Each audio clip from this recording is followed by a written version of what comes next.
For most car manufacturers, a crash test often means sending about a dozen cars to a crash test facility where the vehicles will be tortured, destroyed, and abandoned in most cases. The more expensive the car is, the more money its maker has to spend for the tests.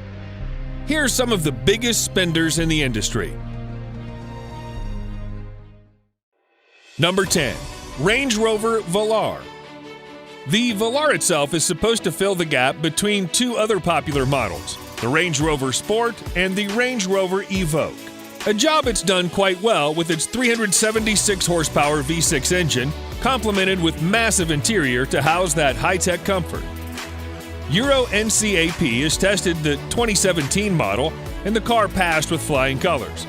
In fact, it earned an overall excellent performance in crash protection thanks to the comprehensive crash avoidance technology. The passenger dummy used in the frontal offset test remained in good shape in all critical body areas.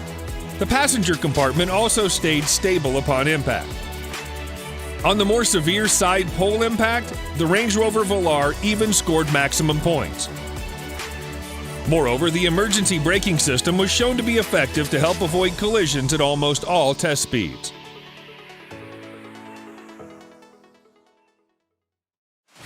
Number 9. Audi Q8.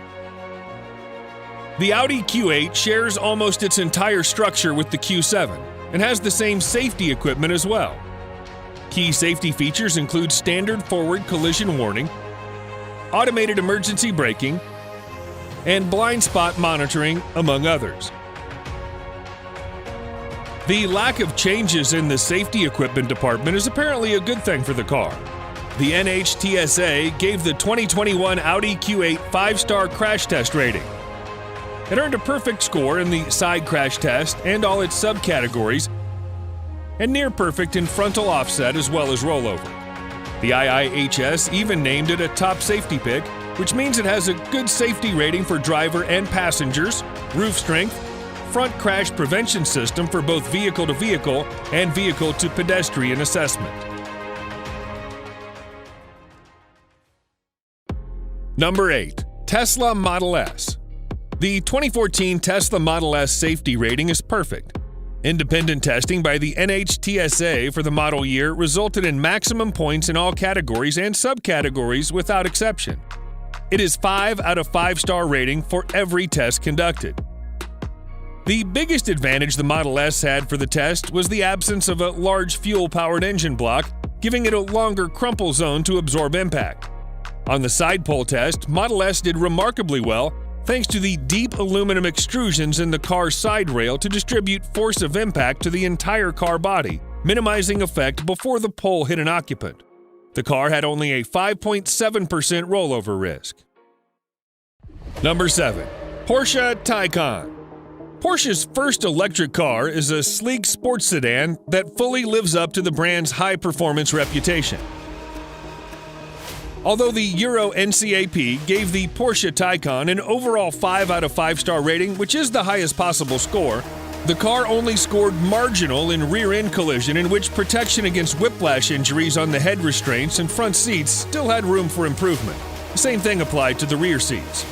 Another problem was also discovered during frontal offset tests, more specifically risk of injuries to child occupants. Protection for critical body areas was good except in the neck, which in a real-world situation could likely be fatal. On the other hand, for side barrier test, Porsche Taycan earned maximum points.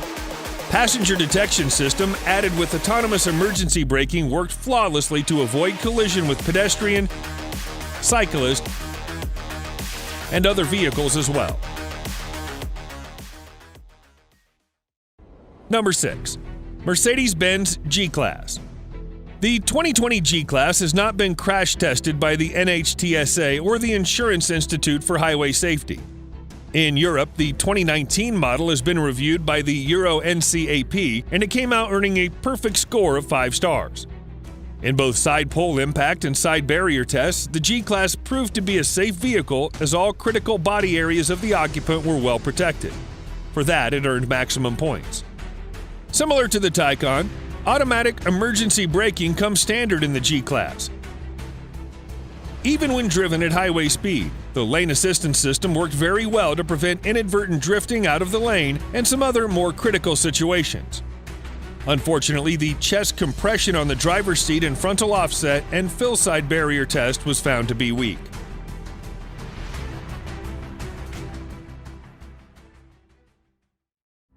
Number 5. Mercedes-Benz SLS AMG.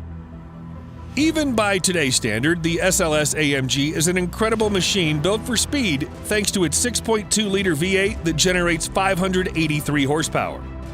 Just like many other supercars, neither the NHTSA nor IHS has crash tested it. Even the Euro NCAP has no safety rating for it. That said, online videos of a crash test show that the sleek long hood does a remarkable job in absorbing the impact of a frontal crash to the point where the windshield remains intact following a direct hit. An inverted SLS AMG has been tested too to see if its gull wing survived a rollover, and it did. In fact, the doors automatically popped open in the event of a rollover to let passengers escape easily.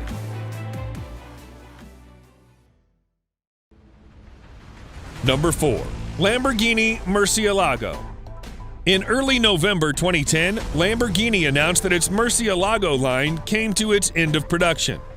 As you might expect, there's no crash test rating from NHTSA, IIHS, or Euro NCAP. A lot of supercars do not release their safety ratings, and the Murcielago didn't either. The last model of the Murcielago is known as the SV.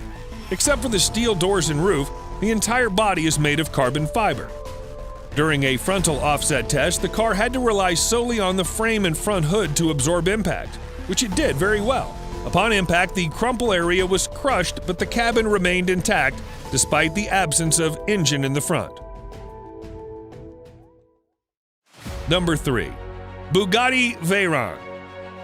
Crash test for any car model is intended to see how the vehicle reacts to normal usage in the real world, which may include high-speed crashes, rollover damage, and emergency braking, among others.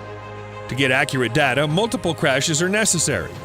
Bugatti Veyron has not been tested by NHTSA or IIHS in the United States and Euro NCAP in Europe, for the obvious reason: it's too much money to burn. Instead of crashing dozens of $2 million cars, Bugatti used only one vehicle for every test, which the company then repairs to perfection for more tests year after year. That way, the company doesn't have to keep on crashing its pricey cars. Also, Bugatti uses its own crash simulation software to depict real-world collision and generate data from it. Digital tests cost thousands of dollars, but still it's more affordable than destroying a Veyron. Number 2. Koenigsegg Regera. If an automaker is indeed willing to undergo crash tests, it'd take about a dozen cars or so to generate enough data for comprehensive ratings. In other words, a dozen cars will be sent for destruction. For a niche automaker like Koenigsegg, those dozen cars are almost the entire production in any given year, so that's not financially sensible at all. Koenigsegg actually uses only one car for every test and repairs it each time. Most damages are on the exterior panels, which are relatively inexpensive compared to its chassis and other components. Koenigsegg only needs to make sure that the chassis survives every test. That said, there are no safety ratings from NHTSA or Euro NCAP.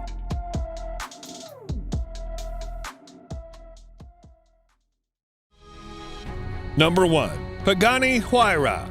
Not only is Pagani Huayra mesmerizing to look at, but also mind-boggling with a V12 that generates 791 horsepower.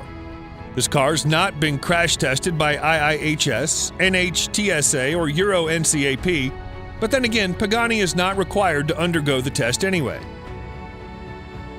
Pagani actually crashed its Huayra prototype in a real-world test drive, albeit unintentionally, near a Falterbach in Germany. The company claimed that the central monocoque of the Huayra performed extremely well, that the driver and passenger were left uninjured in the incident.